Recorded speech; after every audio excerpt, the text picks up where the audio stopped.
भगवान कहते तुम मुझे गाली दे दो। भृगु ऋषि ने भगवान के वक्ष स्थल पर, छाती पर लात भी मारी तो भगवान ने चुपचाप सहन कर लिया, भगवान हो करके।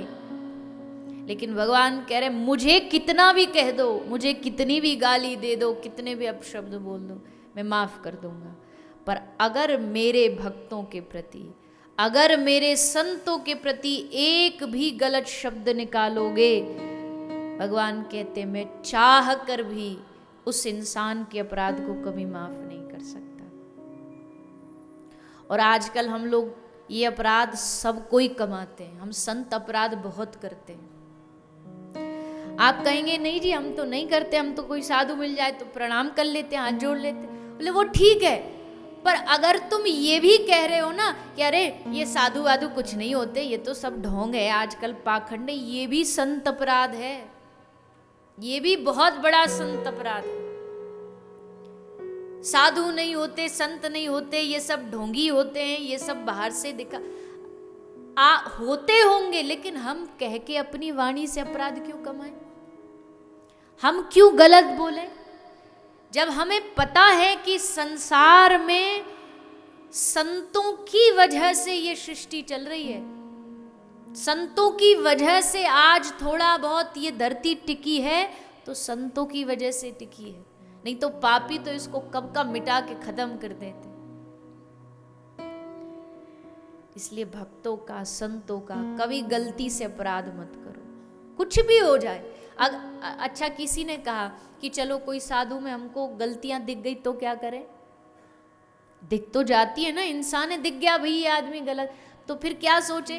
बोले ये सोचो जैसे कोई मैया अपने बच्चे को नहलाती है, धुलाती है, तैयार करती है, बढ़िया बढ़िया कपड़ा पहनाती है, क्रीम लगाती है, पाउडर लगाती है, और पूरा तैयार करके अब इसको नजर ना लग जाए इसलिए काला दाग, मतलब काला टीका लगा देती है। अब काला धब्बा अगर आप आंख पर, नाक पर, गले पर लगाओगे तो है तो ये दाग ही, उसकी सुंदरता में दाग है, पर फिर भी माता लगाती है कहीं इसको कोई नजर ना लग जाए। तो भगवान जब अपने भक्तों को, संतों को बनाते ना तो उनमें खूब गुण देते, पर कहीं मेरे इन संतों को नजर ना लग जाए इसलिए थोड़ा सा एक काला दाग, कोई छोटी सी कमी भी दे देते।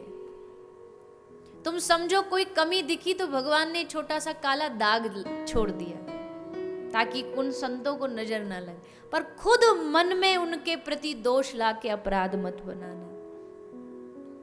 सबसे बड़ा अपराध है भक्तापराध, संतापराध। कोई संत मिल गया, पता है कि इसका व्यवहार संत जैसा नहीं, कोई बात नहीं, हाथ जोड़ के प्रणाम कर लो। प्रणाम किसको कर रहे हो?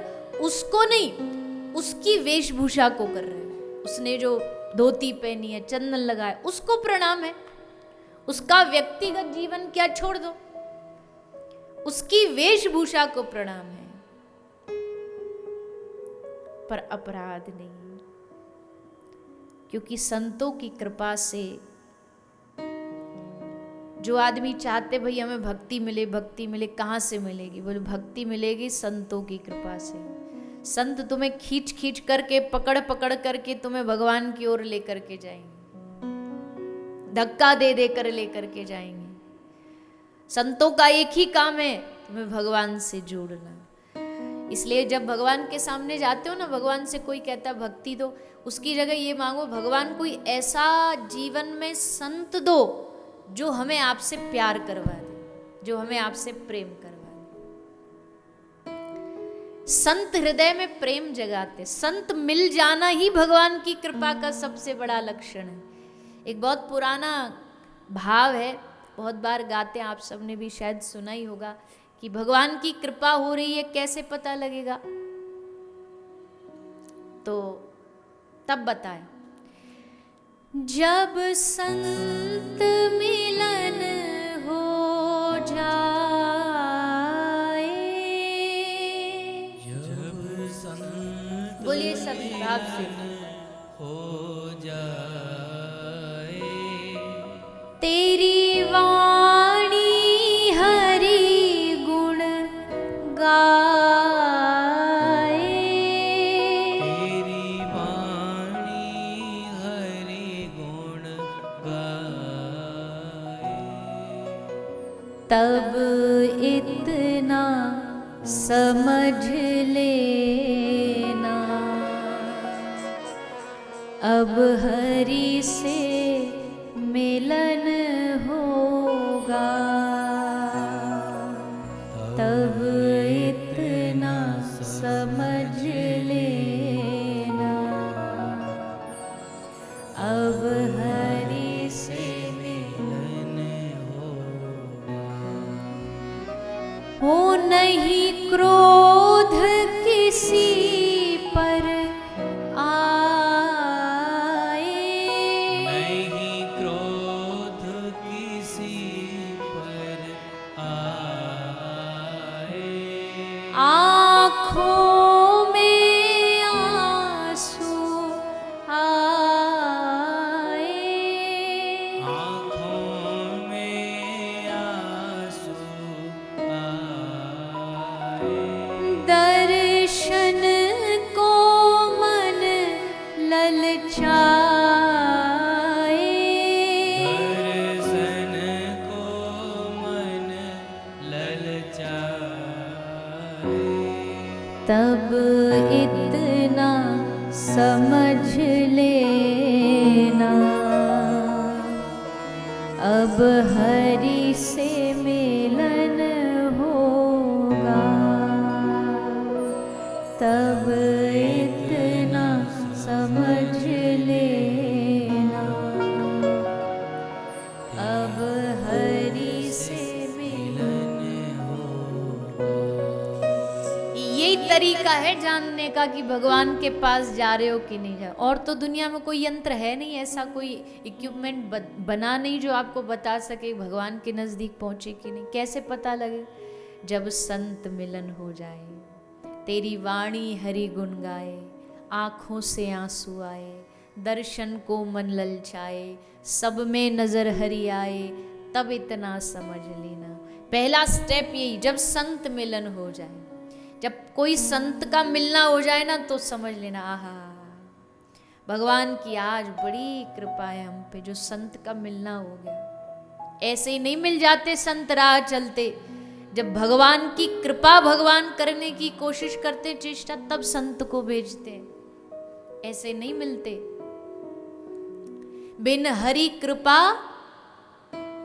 मिले नहीं संता।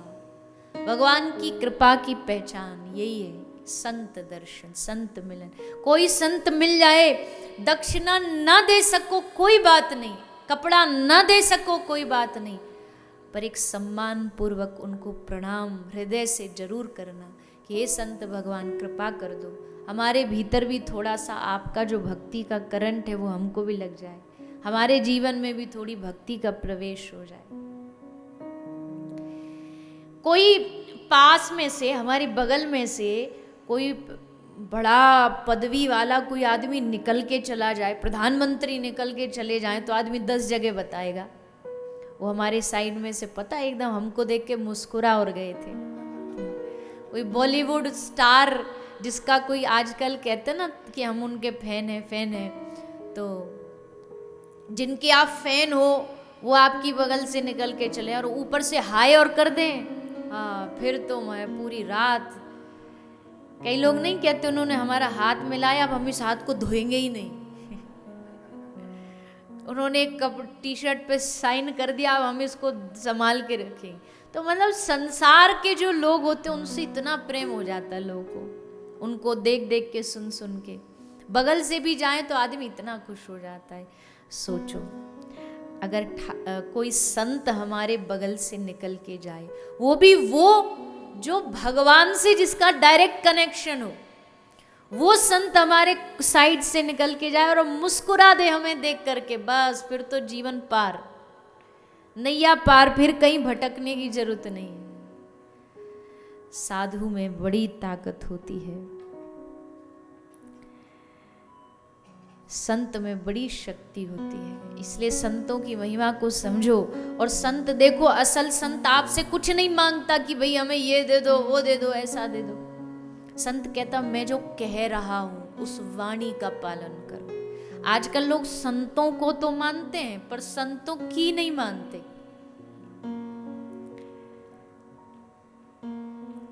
ऐसा नहीं। संत ठान लेना कि मुझे इसका कल्याण करना। एक भागवत भक्तमाल में एक चरित्र आता है।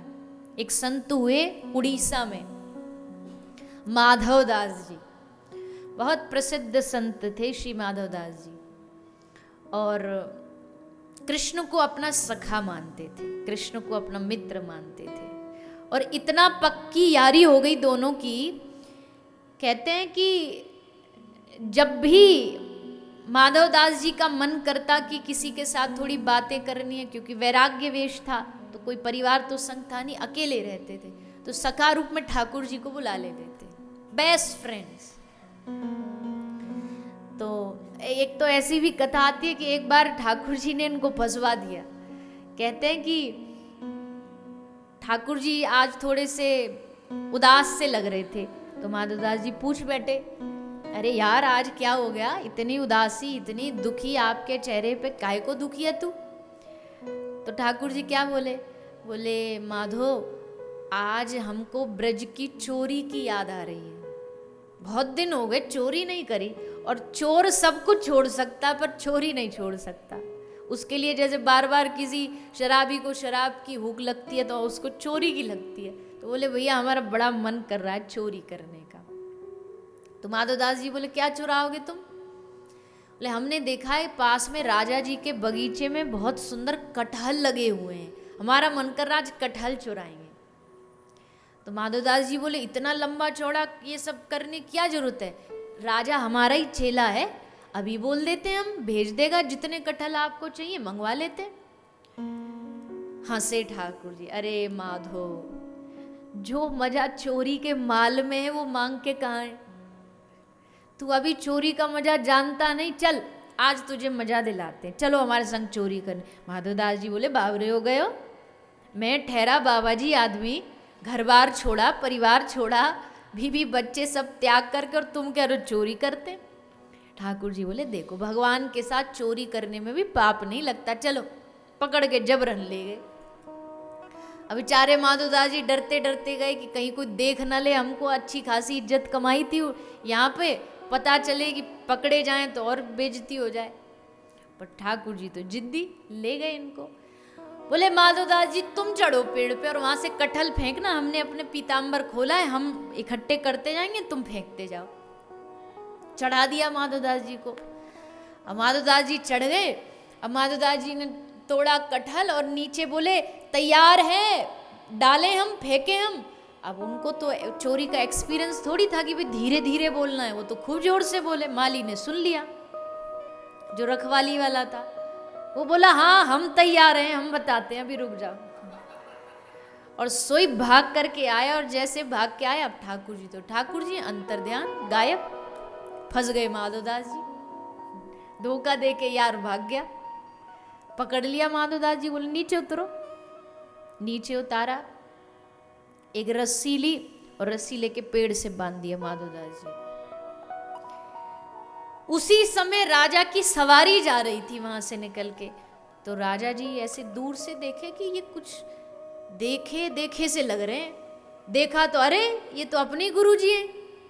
सो उतरा रथ से और भाग के आया और उस माली को पकड़ा और डांट लगाई, अरे ये क्या कर रखा, गुरु जी को बांध रखा। माधवदास जी ने कहा कि भैया इसको मत डांटो, इसकी गलती थोड़ी है, जब काम ऐसा करेंगे तो बंधेंगे ही, चोरी करेंगे तो बांधे ही जाएंगे, आरती थोड़ी होगी हमारी। और गुरुजी आप और चोरी, अरे आप हमें बोल देते, हम भिजवा देते आपको जो चाहिए। माधवदास जी बोले अब बस पूछो मत, तुम क्या करें, संगत का असर है। अब यार ही ऐसा बना लिया तो रंग तो चढ़ेगा उसका, हम पे चढ़ गया रंग। मतलब तेरे बगीचे में जगन्नाथ प्रभु आए थे चोरी करने कटहल की। तो जैसे ही राजा जी ने सुना, राजा की आंखों से झरझर आंसू बहने लगे। क्या भगवान मेरे बगीचे में आए, चोरी करने आए? प्रभु ने मुझ अधम पर इतनी कृपा करी। तुरंत मंत्री को बुलाया, आज से पूरा कटहल का बगीचा जगन्नाथ जी को दिया। आज भी जाओ आप जगन्नाथ जी को, पूरा वो बगीचा जो है राजा का, जगन्नाथ मंदिर के नाम लिखा हुआ है। पूरा वो दे दिया भगवान। तो ऐसे माधवदास जी थे, भगवान के पक्के यार थे। और इन्हीं माधवदास जी ने जीवन में संत कृपा कैसे कल्याण करती उसका एक भाव आता है।